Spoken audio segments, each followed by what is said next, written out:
Hello again. I am in general not in favour of exploiting the cultural heritage of another ethnic group for the purpose of entertainment or decoration. I detest the sight of statues of the Buddha in garden centres, the leader of a world religion reduced to the status of a garden ornament for white Europeans. It is tacky and unnecessary. Seeing white people of European heritage pinching images, music, religious icons, or indeed any aspect of the culture of other nations or ethnic groups, I find offensive. Of course, this cuts both ways, because I don't like to see other groups pinch my own cultural icons and misuse or distort them. Different ethnic groups often have different traditions about the supernatural and so on. Sometimes these traditions are very similar, only varying in minor details. So it is that in European culture we have werewolves, men who can turn into wolves. In Africa they had something very similar, were-leopards, which formed the basis of secret societies called the leopards, where men pretended to be leopards and killed people by slashing them with iron claws. Other myths and fairy tales are very different from those in Europe. Take Brer Anansi, for example. This is a semi-divine spider with human characteristics who has his origin in West Africa.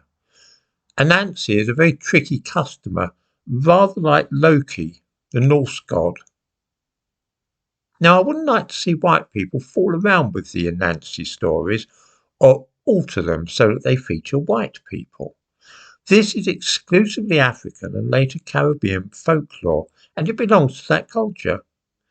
In fact, it has its origins in religion, just as this is an animist religion. We needn't go into the details, but Anansi is more than just a fairy tale character.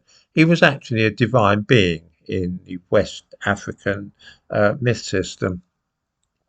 I give a link in the description to this video to the wiki page about Anansi. In much the same way, we in Britain have Indo-European myths such as fairies and elves. We have two Greek and Roman gods, Pan, the god of wild places. I actually had a book on this subject published last year called The Origin of Wizards, Witches and Fairies, which is an exploration of folklore and fairy tales from Europe. When J.M. Barrie wrote Peter Pan over 100 years ago, he wove into the book various elements of Indo-European myth, such as Peter Pan, referencing the god Pan, and also Tinkerbell, who is an archetypal European fairy, firmly rooted in the Indo-European myth system. The new live-action version of Peter Pan, which is now on Netflix, has Tinkerbell played by a black woman. This is a bizarre case of cultural appropriation of exactly the kind which I dislike. It seems to me, though, that cultural appropriation of white European myths is regarded as being quite the thing these days.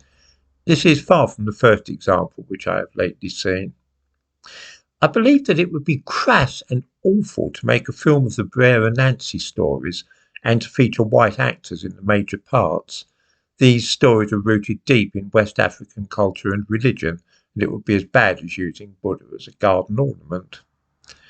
Is it not possible for European culture to be afforded the same respect as that which I consider to be due to African culture?